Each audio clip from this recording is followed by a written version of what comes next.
जितासनो जितश्वासो जितसंगो जितेन्द्रियः स्थूले भगवतो रूपे मनः संघारये धिया।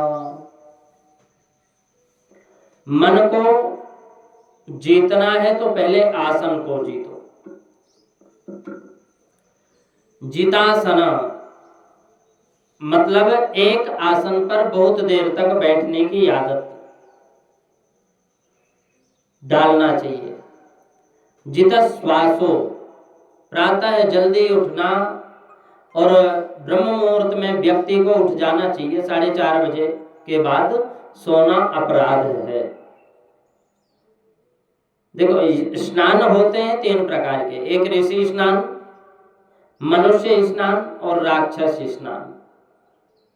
4:30 बजे स्नान करना ये तो ऋषि स्नान है। सूर्योदय के 10 मिनट पहले स्नान कर लेना ये मनुष्य स्नान है। और सूर्य उदय होने के बाद स्नान करना ये राक्षस स्नान है। सुखदेव महाराज कहते हैं कि प्रातः जल्दी उठकर स्नान करें। स्नान करने के पश्चात प्राणायाम करना चाहिए। प्राणायाम करने के पश्चात ब्रह्म रत्न की शुद्धि होती है। प्राणायाम करने से मानसिक चिंता मिट जाती है, शरीर स्वस्थ रहता है और स्मरण शक्ति बढ़ती है।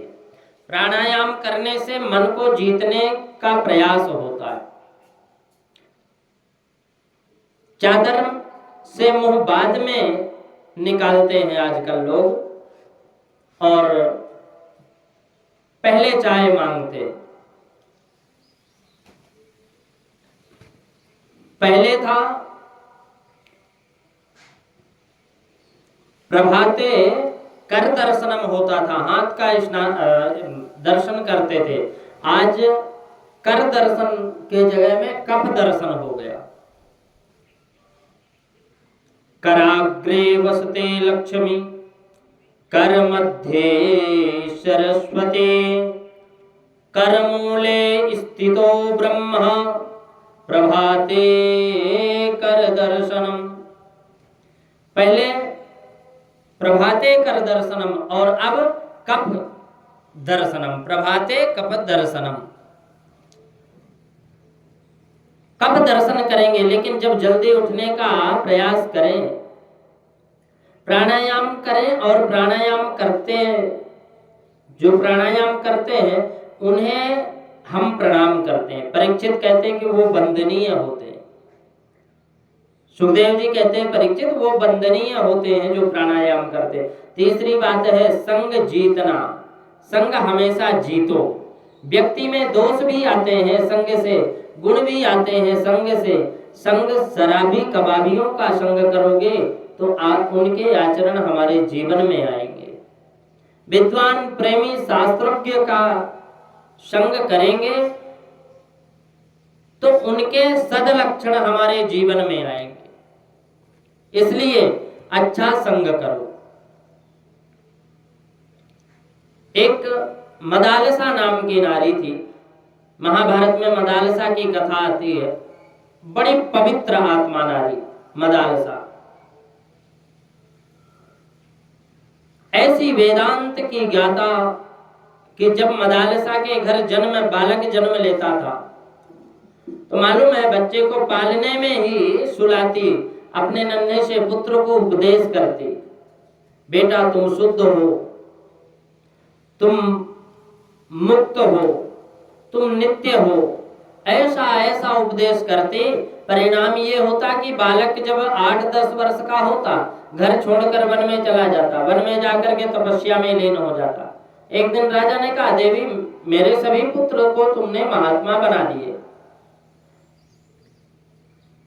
इस सबसे छोटे पुत्र को तो कम से कम राज्य करने के लिए तो रहने दो, इसे तो राज्यभार संभालने के लिए रहने दो। बड़ा व्यथित तो हो गया राजा।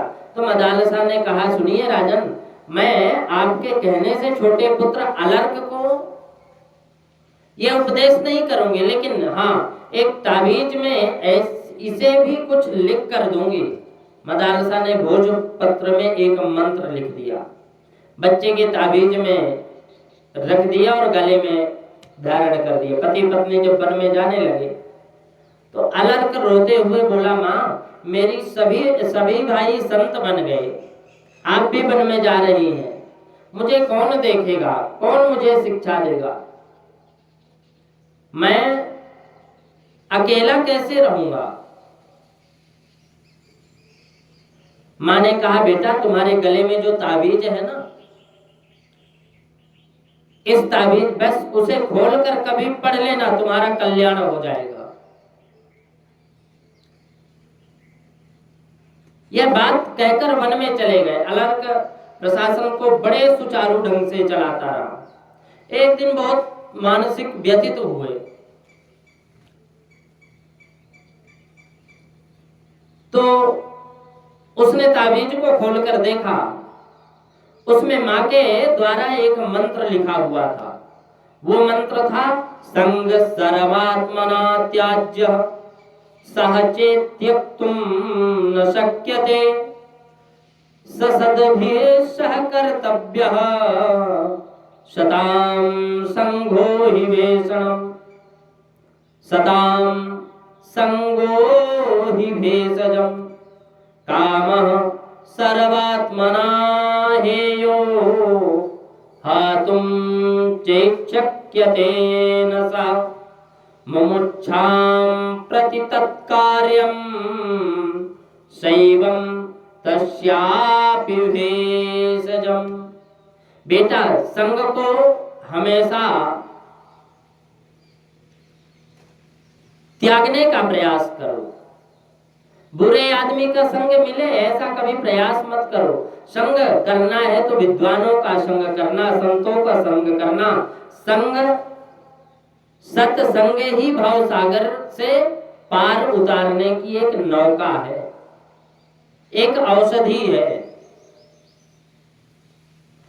अलर्क के जीवन में एक ही मंत्र ने संवार दिया, और जित संगो जितेंद्रिया। चौथी बात है इंद्रियों को जीतना। इंद्रियों को वश में करने का प्रयास करो। इंद्रियों को जिसने संयमित नहीं किया उसका जीवन आदर्श नहीं बन सकता। श्री सुखदेव जी महाराज कहते हैं कि परीक्षित फिर एकांत में बैठ जाए और उसका जीवन आदर्श बन सकता है। स्थिर रूप में भगवान का चिंतन करे। पाताल में तस्य हि पाद मूलम पठन्ति पार्षण प्रपदे रसातल। पूरा विश्व प्रपंच परमात्मा का रूप है, यह सोचकर चिंतन करो, यह सोचकर चिंतन करो। राजा परीक्षित ने कहा कि चिंतन को बढ़ाओ और चिंता को मिटाओ।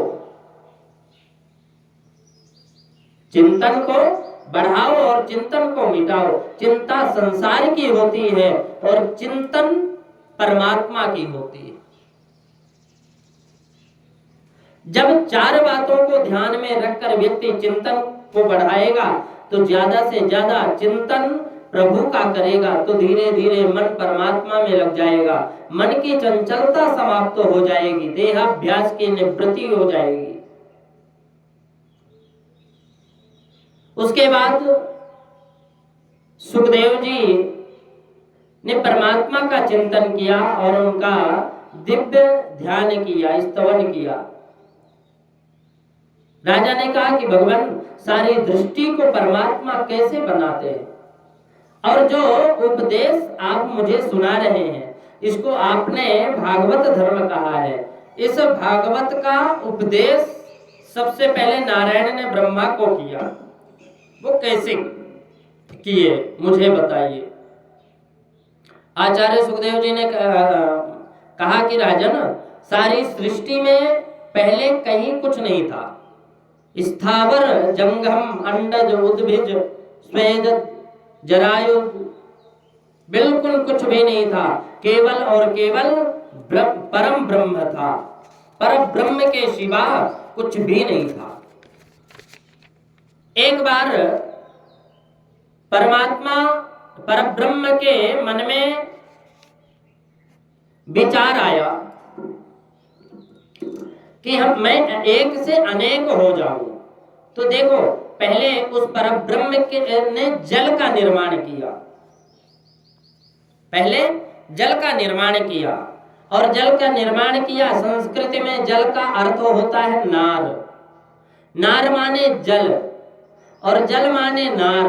अब नार में उसने अयन बना दिया, मकान बना दिया, रहने की जगह बनाई शेषनाग के द्वारा। तो नार माने जल, और जल में जो अयन करता है उसका नाम पड़ गया नारायण। उसका नाम पड़ गया नारायण। लेकिन नारायण ने सोचा कि मैं तो अकेला हूं, एक से बहुत हो जाता हूं तो अच्छा रहता। तो नारायण की नाभि से एक सुंदर कमल का फूल निकला, और उस कमल के फूल के ऊपर 4 मुख वाले ब्रह्मा जी का प्रागट्य हुआ। ब्रह्मा जी के 4 मुख हैं, इसलिए उन्हें मुख घुमाकर देखने की आवश्यकता नहीं पड़ती। उन्हें तो 10 दिशाओं की चीज एक संग दिख जाती है, परंतु ये दिखाई नहीं दिया कि मैं प्रकट कहां से हुआ।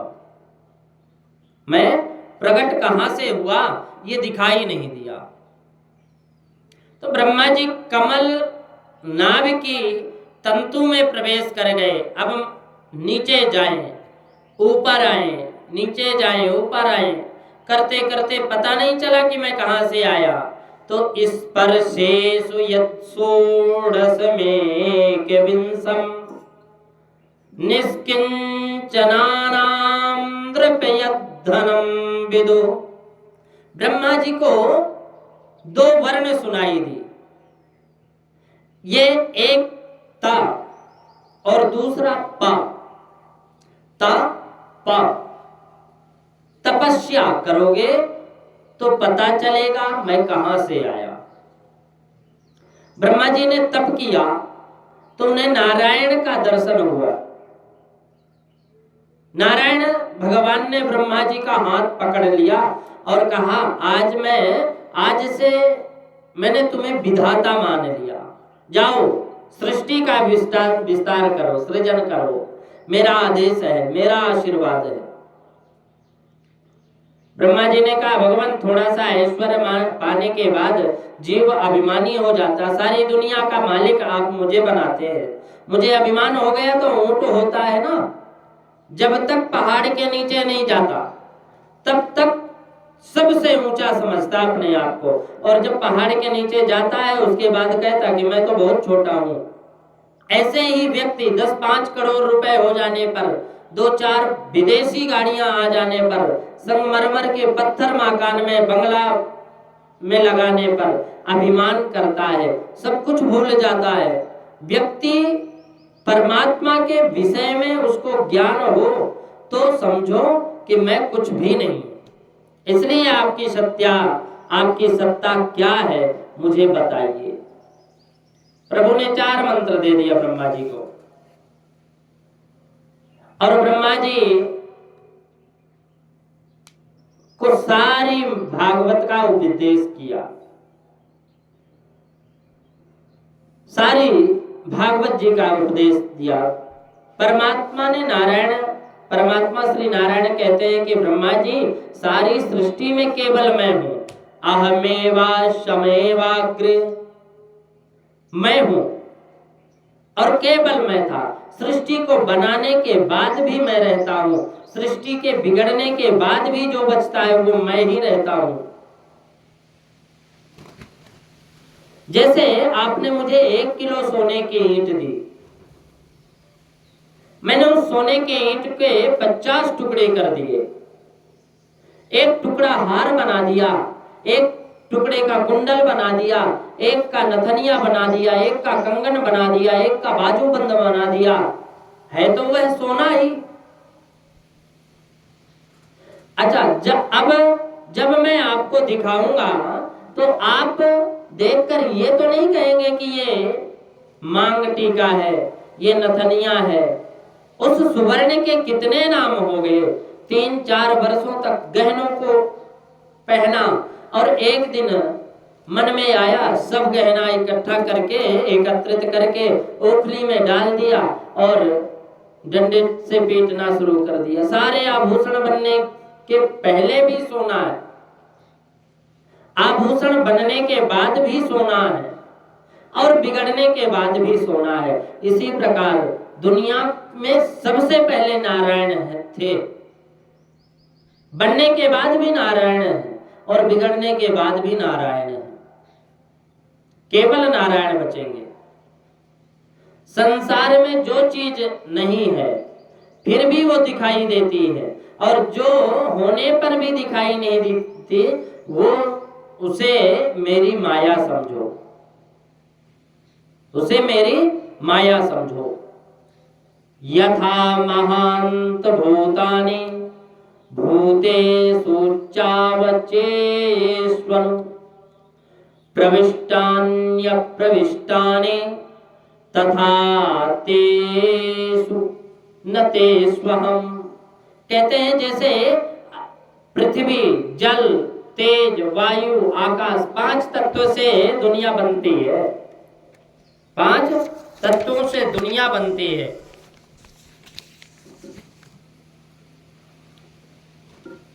गोस्वामी तुलसीदास जी कहते हैं कि 5 तत्वों से बनती है। क्षितिज, जल, पावक, गगन समीरा, पंच रहित अति अधम शरीरा। चींटी भी 5 तत्वों से बनती है, कुत्ता भी 5 तत्वों से बनता है, मनुष्य भी 5 तत्वों से बनता है। लेकिन ये 5 तत्व हमारे शरीर के भीतर भी हैं और बाहर भी हैं। ऐसे ही मैं ब्रह्मा में रहकर भी दुनिया से अलग हूं और अलग रहकर भी सारी दुनिया में व्याप्त हूं। आत्मा के तत्व को समझने वाले जिज्ञासुओं को यही समझ लेना पर्याप्त है। अनेक रूप से जो सर्वत्र विद्वान रहे वही दिव्यात्मा है। भगवान ने कहा कि विधाता, ये जो मैंने तुम्हें उपदेश दिया है इसका नाम है भागवत। मैं आपको जरा स्पष्ट करके बताऊं, भागवत का अर्थ होता है भगवान का जो भगवान का हो जाए, भगवान का जो भगवान का ही हो जाए। जो भागवत है वही भागवत है। भगवान के भक्त का नाम है भागवत, और भगवान के बिना भागवत कहां।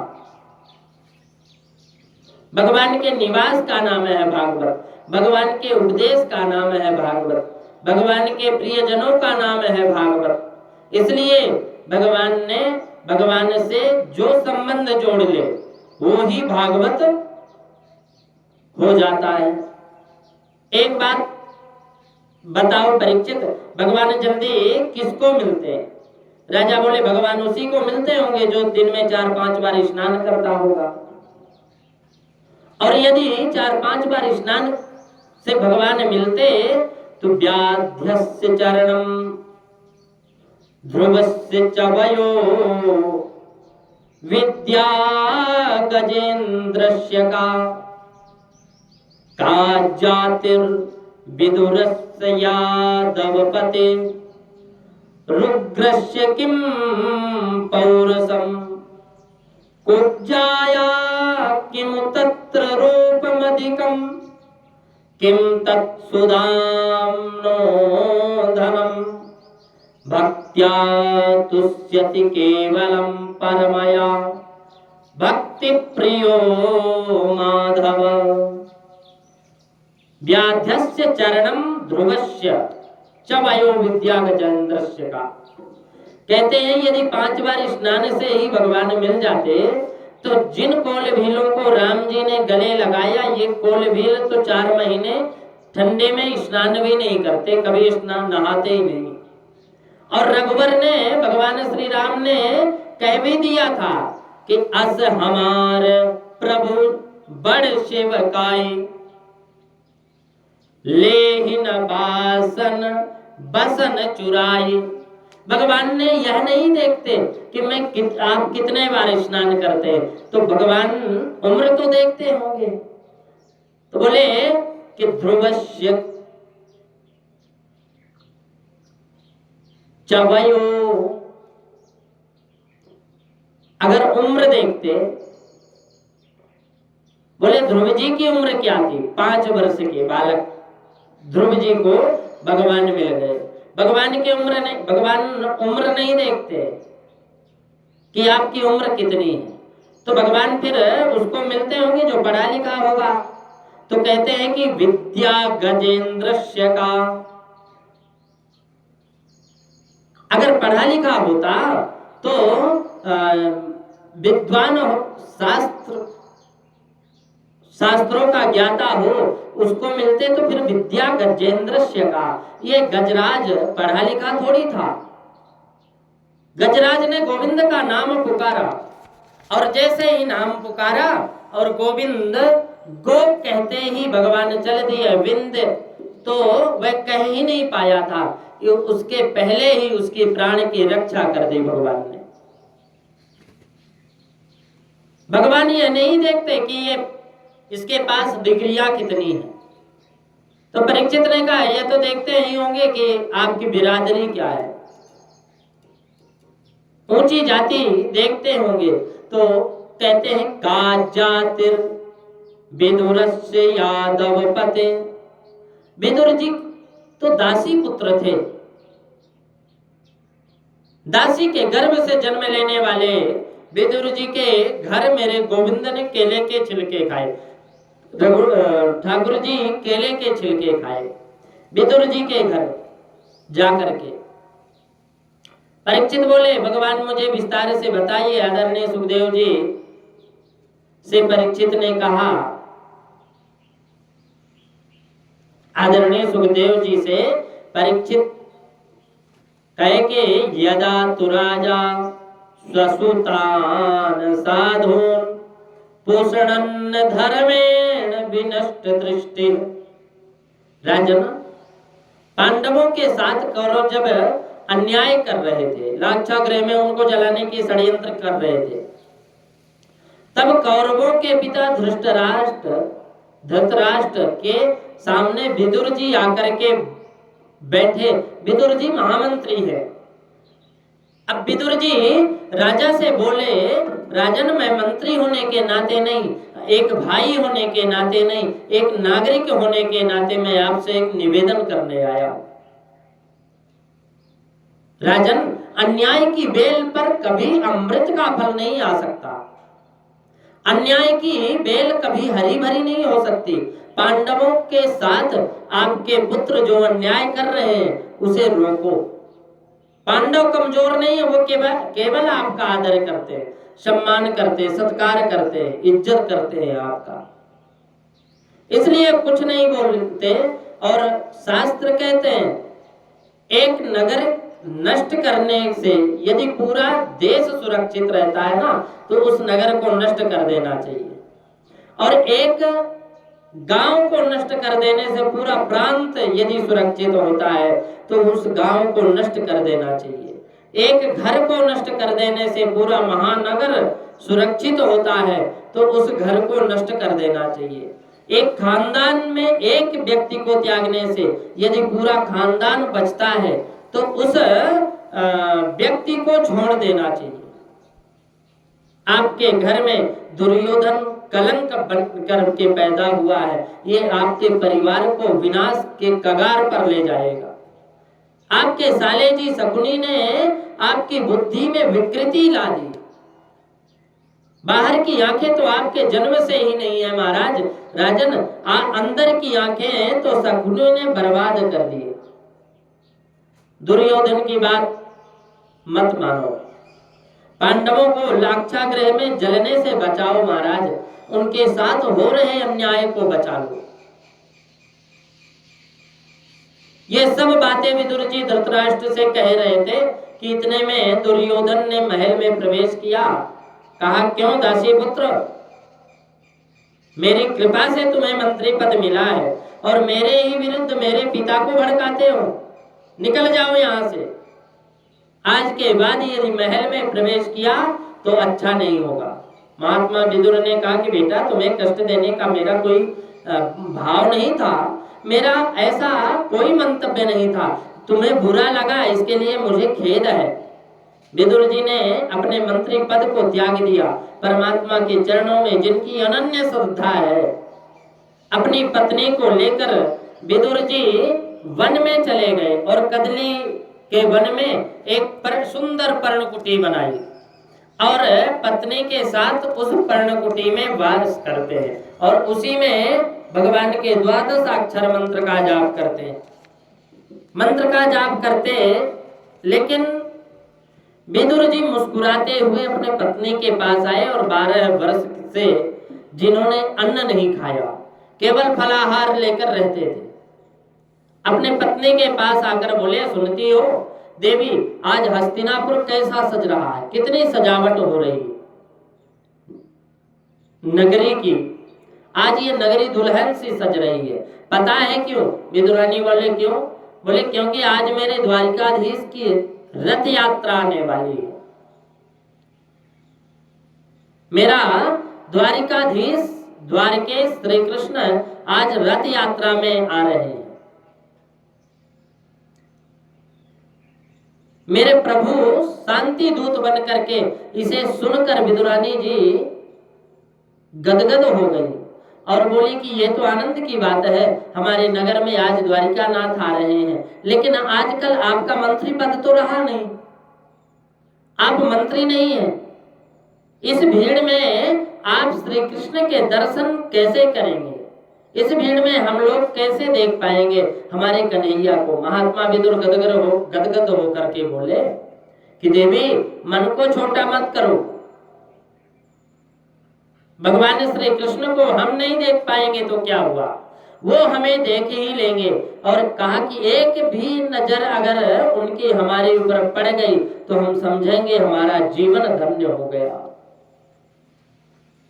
हमारा जीवन धन्य हो गया।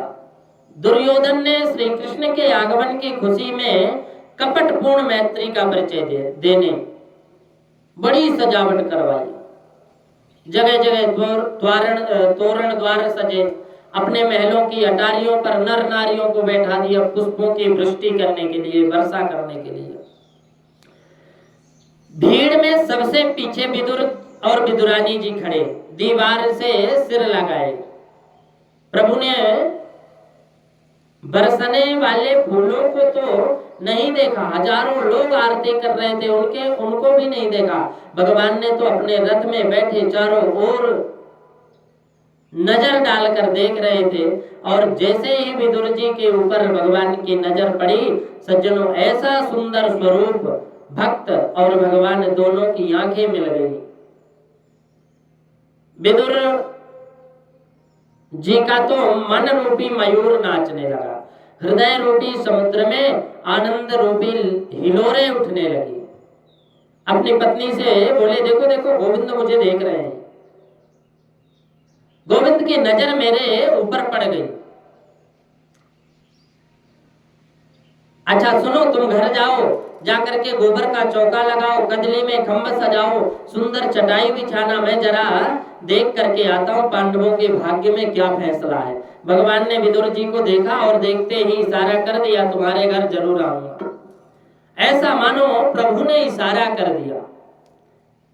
दुर्योधन देखा कि हम तो इनका स्वागत कर रहे हैं, ये पता नहीं किसको देख रहे हैं, ये पता नहीं किसको देख रहे हैं। एक बहुत बड़ा मंच है, मंच पर सैकड़ों सिंहासन लगे हैं, सुवर्ण के, सोने के सिंहासन। उन्हीं सिंहासन में एक सुंदर मणिमय सिंहासन है, उस सिंहासन पर मेरे द्वारिकाधीश विराजमान हुए। विदुर जी का आगमन हो चुका था, इसलिए विदुर जी को ऊपर सभा में जाने की अनुमति नहीं। विदुर जी का अपमान हो चुका था ना, इसलिए अब सारी प्रजा के साथ नीचे विदुर जी बैठे थे। दुर्योधन ने मेरे गोविंद का स्वागत किया, आओ कृष्ण, आपके पदार्पण से हम कृतार्थ हुए, आप आए, ये मेरा बहुत बड़ा भाग्य है, सौभाग्य है। लेकिन आगमन किस कारण से हुआ हम जान नहीं पाए। दुर्योधन ने, भगवान ने दुर्योधन से कहा कि मैंने तुम्हें कभी दुर्योधन नहीं कहा। क्यों? क्योंकि तुम तो सुयोधन हो। एक बात मैं तुमसे पूछना चाहता हूं कि पांडव तुम्हारे भाई हैं? बोला हाँ जी। बोले तुम्हारे खास काका के बेटे हैं ना? बोले हाँ। तो बोले कि जो तुम्हारे भाई हुए? बोले हाँ। तो आधे राज्य के अधिकारी हुए? बोले बिल्कुल भी नहीं। क्यों नहीं हुए? बोले यदि नैतिक पद्धति से देखें तो तुम देखो दुर्योधन, तो पांडव को आधा राज्य मिलना चाहिए, लेकिन मैं तुम्हें पांडवों को आधा राज्य देने के लिए नहीं कहता, मैं तो कहता हूं केवल 5 गांव तुम दे दो पांडवों को। 5 गांव में ही उन्हें प्रसन्नता से वो रह लेंगे, और यही तुमसे निवेदन है। दुर्योधन तुरंत तड़कर खड़ा हो गया, और भीष्म पितामह, द्रोणाचार्य, कृपाचार्य, धृतराष्ट्र सब बैठे। बोला सूचग्रे नैव दस्यामि बिना युद्धेन केशवा, एक सुई के नोक के बराबर भी नहीं दूंगा बिना युद्ध के। हे केशव, मैं एक सुई के नोक के बराबर भी नहीं दूंगा जब तक युद्ध नहीं करेंगे। क्या बोलते हो कन्हैया? सुई के नोक के बराबर भी मैं युद्ध के बिना नहीं दूंगा। भगवान ने कहा अभी तुमने युद्ध की विभीषिका देखी ही नहीं। युद्ध तुमने नाना नानी के कहानी में सुना होगा, मुख से बाल्य अवस्था में पुस्तकों में पढ़ा होगा। हजारों नर नारियां मरते हैं, हजारों स्त्रियां विधवा हो जाती हैं, लाखों बच्चे अनाथ हो जाते हैं। दुर्योधन एक अशांति दूत के साथ कैसा व्यवहार करना चाहिए, तुम्हें इतना भी शऊर नहीं है, इतनी भी बुद्धि नहीं है। धृतराष्ट्र ने दुर्योधन का हाथ दबा दिया, पागल, बोलना भी नहीं आता। दुर्योधन ने तुरंत हाथ जोड़कर कहा कि क्षमा करना कन्हैया, बचपन से ही उद्दंड रहा हुआ हूं ना, तो पता ही नहीं चलता मुख से क्या बोल जाता हूं मैं, बाद में पश्चाताप होता है। खैर जाने दीजिए, ये राजनीतिक राजपाट की बातें बाद में होती रहेंगी। आप अंदर पधारिए। मेरी माता गंधारी ने 56 प्रकार के भोजन बनाए अपने हाथों से आपके लिए। भगवान ने कहा कि मुस्कुरा कर कहा, देखो दुर्योधन, भोजन केवल 2 परिस्थितियों में होती है। भोजन 2 परिस्थितियों में किया जाता है। एक तो यदि सामने वाले को भूख लगी हो, सामने वाले को भूख लगी हो, या फिर सामने वाले के जो भोजन करा रहा ना उसका भाव पवित्र हो, श्रद्धा हो, या भोजन करने वाला भूखा हो। तुम्हारे मन में श्रद्धा नहीं, मेरे पेट में भूख नहीं, इसलिए भोजन करने का तो प्रश्न ही नहीं है। और आज तो मैं भोजन कर ही नहीं सकता। क्यों? क्योंकि आज तो श्रीमान विदुर जी के घर मेरा निमंत्रण है। उसी सभा में विदुर जी बैठे थे, सोचा मैंने कब निमंत्रण दे दिया, मेरी तो इनसे कोई बात ही नहीं हुई, कभी मिले ही नहीं।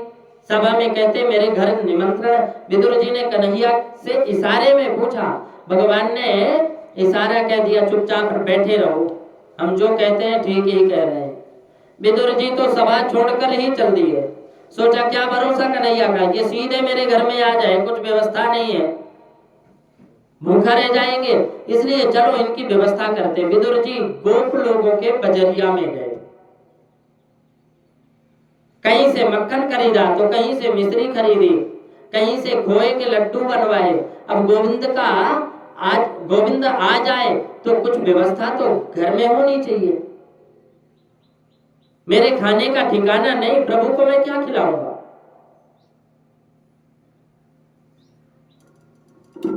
दुर्योधन हंसकर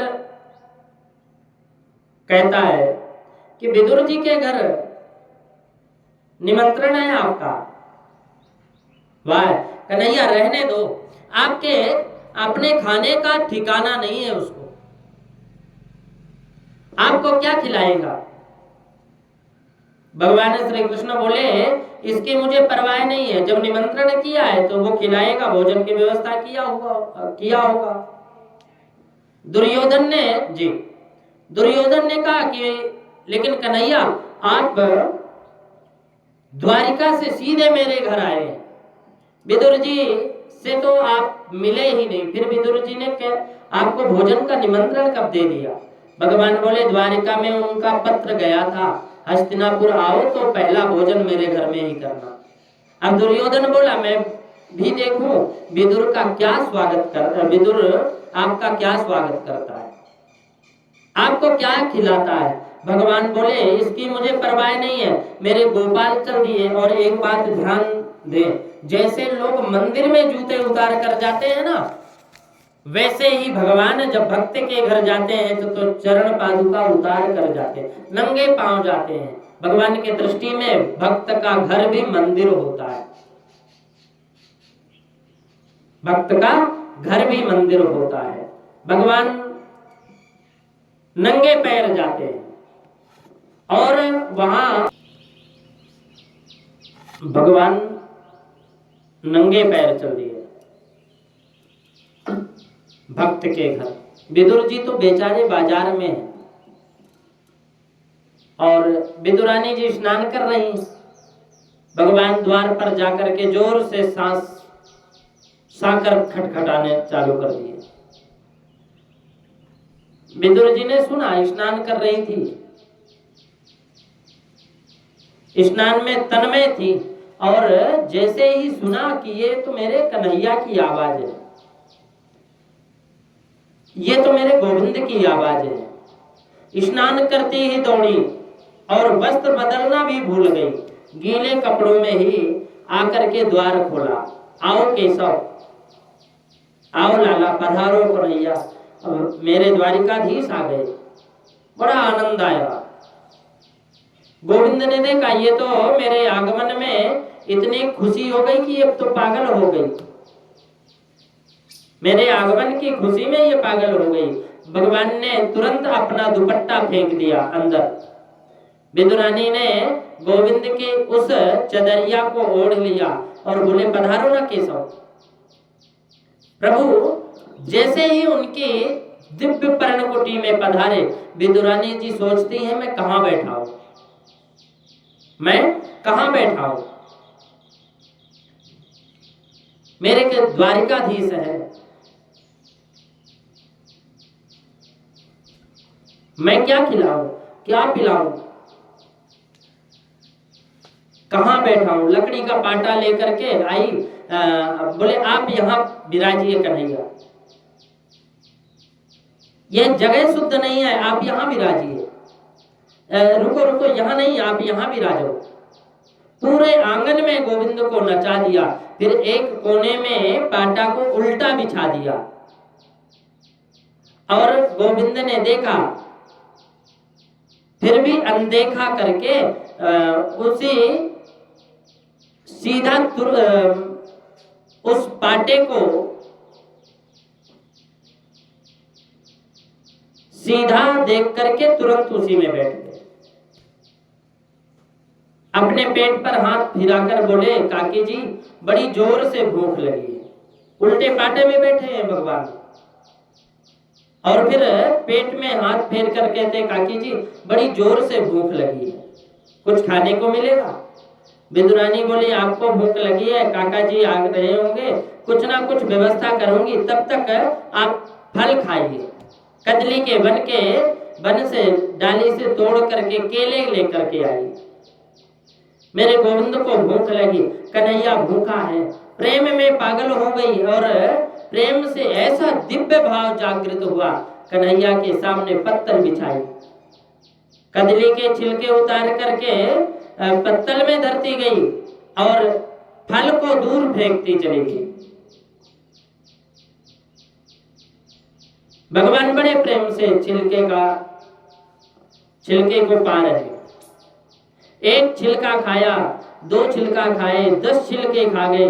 प्रेम में आकर के भगवान तकरीबन 35-40 छिलके खा गए और बोल गए कि काकी जी बहुत मीठा है, ये बहुत सुंदर है, बहुत स्वादिष्ट है। विदुरानी बोली लाला आपको मीठा लग रहा तो जरूर मीठा होगा, वैसे तो अपने हाथ से जल देती हूं इन वृक्षों में, फल मीठे लगे। गोविंद सुनकर विदुरानी को आनंद आया। फल मीठे लगे गोविंद को, तो ये सुनकर के विदुरानी बहुत प्रसन्न हुई।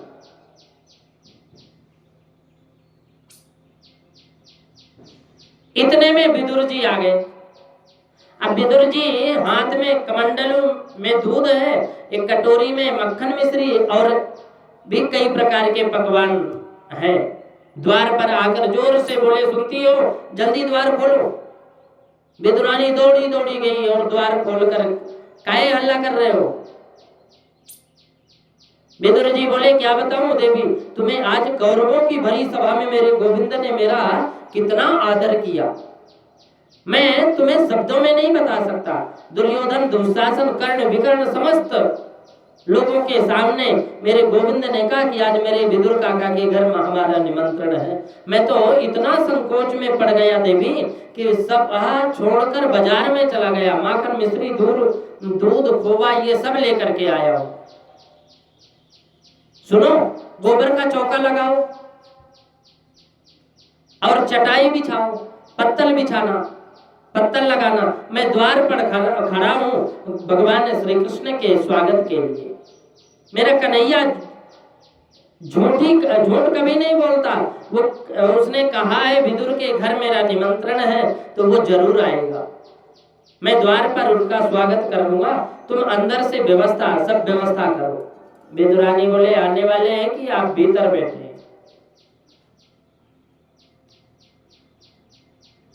उनको तो आए ही 1 घंटे हो गए।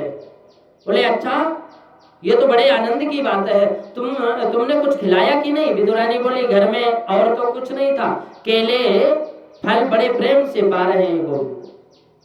विदुर जी ने भीतर जाकर के देखा, भगवान तो छिलका खा रहे हैं, फल दूर पड़े हुए हैं। पत्नी से बोले क्या किया तुमने? आज पहली बार इस गरीब की कुटिया में द्वारिकाधीश पधारी है और पहली बार मेरे गोविंद का इस कुटिया में आगमन हुआ, तुम्हें छिलका खिला रही हो। विदुरानी का अब ध्यान भंग हुआ। पहले तो प्रेम में पागल हो गई और बोले ओहो, मैं तो तुम्हें छिलका खिला रही थी। कन्हैया बोले पहले क्यों नहीं बताया? वास्तव में प्रभु का ध्यान भी अभी हुआ। भगवान ने भी छिलका खाया, इतने देर से छिलका खा रहे हैं भगवान, लेकिन उनको पता नहीं, उनको पता नहीं।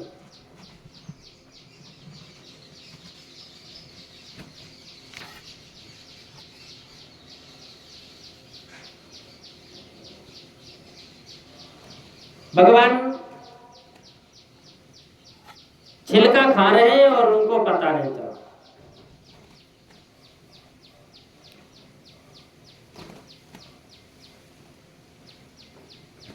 ये है भाव।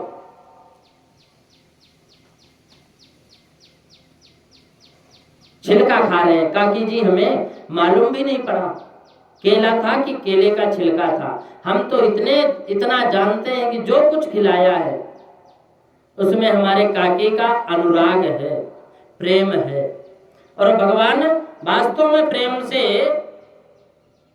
प्रसन्न होते हैं, भाव से प्रसन्न होते हैं, सामग्री से प्रसन्न नहीं होते, पूजा से प्रसन्न नहीं, पूजा के भाव से प्रसन्न होते, भावना से। भगवान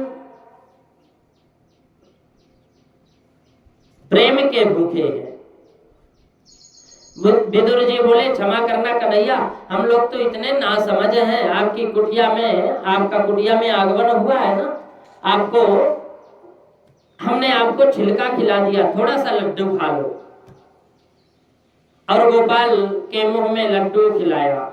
थोड़ा सा लड्डू खाकर गोविंद ने विदुर जी का हाथ पकड़कर कहा, बुरा नहीं माने तो एक बात कहूं काका, जो स्वाद उस छिलके में था ना, वो इस लड्डू में तो नहीं है, इस लड्डू में तो नहीं है। भाव का भूखा हूं मैं, भाव ही एक सार है, और भाव से जो भजता मुझे, तो भाव से बेड़ा पार है। सुखदेव जी कहते हैं, कन्हैया राजन, यदि परमात्मा विराधित देखते ना, तो विदुर के घर जाकर के केले के छिलके क्यों खाते? एक बात और कहूं, भगवान जब लीला को संपन्न करके जा रहे थे ना, तो भगवान ने किसी को याद नहीं किया। उद्धव जी ने भगवान ने श्री कृष्ण से प्रश्न किया कि आपके 24 अवतार हैं, जगह जगह आप प्रसाद पाते हैं, परंतु आप एक बात अंदर की आपसे पूछो। भगवान बोले बोलो। बोले उद्धव बोले कि जहां भी आपका भोग लगा, सबसे सुंदर भोग पाने में आपको सुख कहाँ मिला, सबसे ज्यादा मिठास कहाँ पाया? गोविंद के नेत्र सजल हो गए। और उद्धव से बोले, उद्धव जी, सबसे ज्यादा प्रेम, सबसे ज्यादा भोजन में स्वाद मुझे केवल 2 जगह मिला। एक तो सबरी के घर में जब बेर खाए थे, और दूसरी विदुरानी के घर जब केले के छिलके मैंने खाए थे। इन 2 जगहों पर मुझे जो आनंद और सुख मिला है वो कहीं नहीं मिल सकता। कहने का भाव बड़ा स्पष्ट है, परमात्मा भाव के भूखे हैं। प्रभु ने उद्धव को यह कहा, आज मैं तुम्हें, मेरे विदुर की याद बहुत आ रही है, मुझे मेरे विदुर की याद, तुम जा रहे हो ना, तो कहीं भी मेरा विदुर मिले, उसे मेरा समाचार अवश्य कहना। और मेरे मन की भावना आज उद्धव जी महाराज भगवान से आज्ञापित होकर गए। उद्धव जी को मार्ग में सरस्वती के किनारे विदुर जी से मिलना हो गया। एक ज्ञानी, एक है ज्ञानी भक्त, दूसरा है नीतिक भक्त। एक ज्ञानी भक्त है और दूसरा नीतिज्ञ भक्त है, दोनों का मिलन हुआ और यहीं से श्रीमद् भागवत का आरंभ होता है। विदुर और उद्धव संवाद। श्रीमद् भागवत महापुराण के जय। वृंदावन बिहारी लाल के जय। सद्गुरुदेव भगवान के जय। देखिए, उससे बड़ा भाग्यवान संसार में और कौन होगा?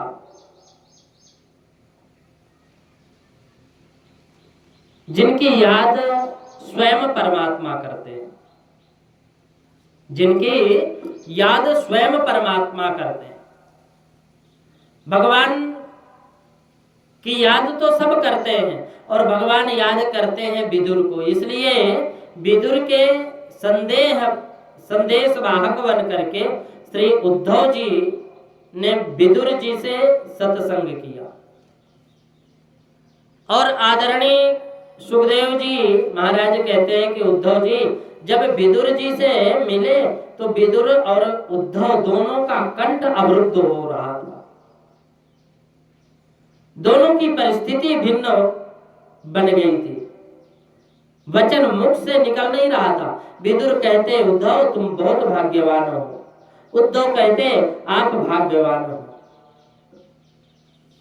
उद्धव जी ने कृष्ण की बाल लीलाएं, कृष्ण का दिव्य किशोर चरित्र विदुर जी को कह सुनाया और सुनकर विदुर जी उत्कंठित हो गए।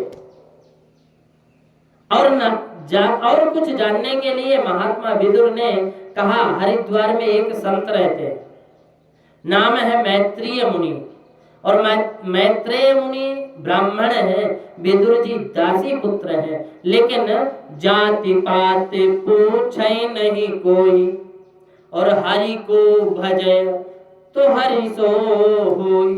परमात्मा के संबंध जिसका जुड़ गया ना, फिर वह बिरादरी क्या होता है।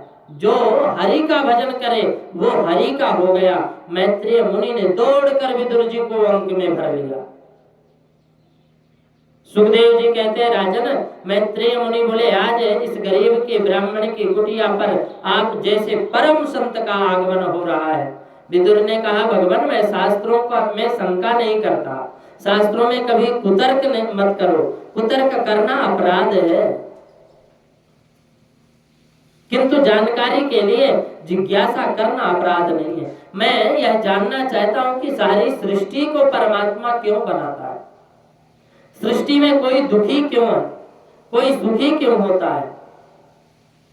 फिर किसी भक्त को बचाने के लिए परमात्मा कई कई बार अवतार लेते हैं, क्यों आते हैं। इन अवतारों में कोई नरसिंह भगवान नरसिंह अवतार भी होता है, कभी 52 अवतार होते हैं। मैंने सुना है भगवान ने शूकर का भी रूप धारण किया है, वाराह बन करके कैसे आए। मैत्रेय मुनि ने सृष्टि के प्रसंग को बड़े विस्तार से, और अंत में विदुर जी से बोले, संसार में जो कुछ भी परिलक्षित होता है, जो कुछ भी संसार में दिखाई दे, वो परमात्मा की क्रीड़ा है, वो उसकी सुंदर लीला है। और ये संसार उसकी क्रीड़ा भूमि है, खेल की भूमि है। यहाँ कोई कई बार कई प्रकार की लीलाएं प्रमोदित होती हैं। दूसरी बात, कोई दुखी क्यों कोई सुखी क्यों। परमात्मा किसी को दुख नहीं देते और परमात्मा कभी किसी को सुख नहीं देते। ये सुख और दुख अपने कर्मों के अनुसार जीव भोगता है। को न काहू सुख दुख कर दाता, निज कृत कर्म भोग सब भ्राता। कोई किसी को कष्ट नहीं देता, कोई किसी को सुख नहीं देता, ये तो अपने अपने किए हुए कर्मों का फल है जो भोग रहे। ये संसार का काम है, अपने कर्म और प्रारब्ध के अनुसार भोगते हैं। पहले हम क्या कर चुके इसकी चिंता मत करो, अब आगे क्या करना है उसके बारे में विचार करो। वर्तमान में मेरा समय व्यर्थ ना चला जाए इसका प्रयास करो। वर्तमान का जिसने सदुपयोग किया ना विदुर जी, उसका भूतकाल भी श्रेष्ठ होगा और भविष्य काल भी श्रेष्ठ उज्जवल होगा, भविष्य भी निर्मल बनेगा। इसलिए वर्तमान में हम आजकल टीवी देखने में व्यस्त रहते हैं ना, मोबाइल देखने में व्यस्त रहते हैं। अब तो बिगड़ने के लिए बहुत से साधन बन गए। 24 घंटे दूरदर्शन के कार्यक्रम, मोबाइल में अन्य पता नहीं क्या क्या देखते रहते हैं। जापान को देखो, किसी को भी देखो, वर्तमान में हम इसमें निकाल देते हैं, मोबाइलों में, टेलीविजनों में, फिर रोते हैं पहले हमने ऐसा नहीं किया, अब क्या होगा, अब पछताए होते क्या जब चिड़िया चुग गई थी। अब रोने से क्या मिलेगा। तीसरी बात, तुमने पूछा व्यक्ति को बचाने परमात्मा अवतार क्यों लेता है। तो वेद के अनुसार जो व्यक्ति कर्म कर रहा है ना, वेद के आधार पर जो सत्कर्म कर रहा है, आचरण कर रहा है, उस सत्कर्म करने वाले व्यक्ति को कोई कष्ट पहुंचाता है तो उस व्यक्तियों की सुरक्षा करने के लिए भगवान अवतार लेते हैं। अवतार में भगवान ने वाराह का रूप धारण किया, भगवान ने शूकर का रूप धारण किया। इसका भी एक विचित्र कारण है।